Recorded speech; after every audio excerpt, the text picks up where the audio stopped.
बिस्मिल्लाहिर्रहमानिर्रहीम। किस्सा हजरत अनस बिन नजर रदी अल्लाह अन्हु की शहादत का। हजरत अनस बिन नजर रदी अल्लाह अन्हु एक सहाबी थे जो बदर की लड़ाई में शरीक नहीं हो सके।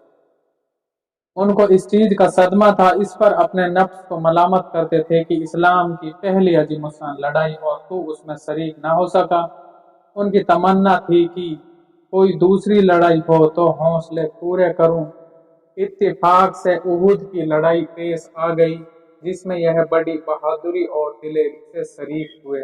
उहुद की लड़ाई में अव्वल अव्वल तो मुसलमानों को फतह हुई, मगर आखिर में एक गलती की वजह से मुसलमानों को शिकस्त हुई। वह गलती यह थी कि हुजूर अकरम सल्लल्लाहु अलैहि वसल्लम ने कुछ आदमियों को एक खास जगह मुकर्रर फरमाया था कि तुम लोग जब तक मैं ना कहूँ इस जगह से ना हटना, की वहां से दुश्मन के हमला करने का अंदेशा था।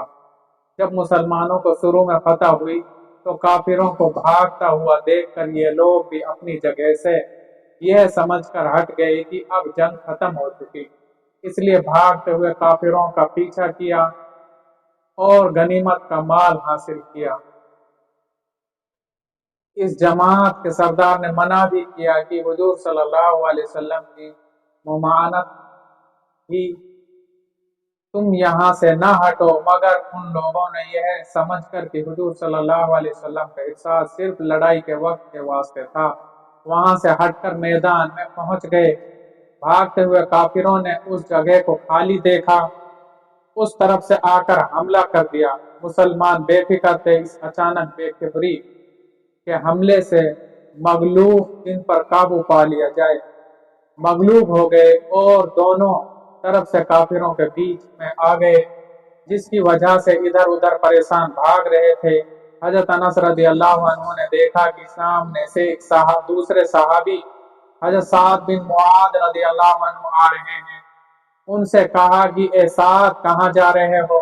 खुदा की कसम, जन्नत की खुशबू उहुद के पहाड़ से आ रही है।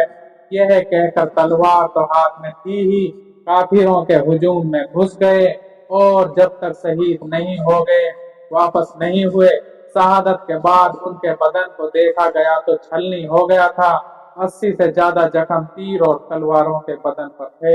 उनकी बहन ने उंगलियों के फोरों से उनको पहचाना।